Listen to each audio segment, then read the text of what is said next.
তুমি না তওবা করেছিলে? তুমি না শুধুমাত্র আল্লাহর জন্য সবকিছু ছেড়ে দিয়েছিলে?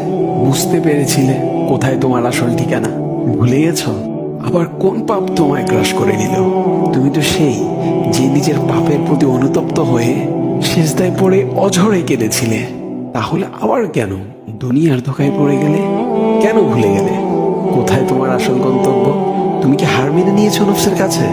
তুমি এত দুর্বল, ভুলে গেছো তুমি কার বান্দা? কে তোমার রব? তোমার রব তো সর্বশক্তিমান।